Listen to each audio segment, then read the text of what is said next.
Yendo yo un día de paso, en un autobús viajaba, y fui testigo de un caso que a todos atormentaba.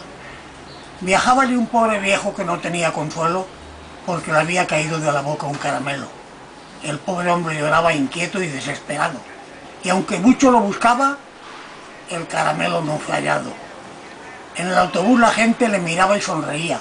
No entraba en ninguna mente lo que aquel hombre sufría.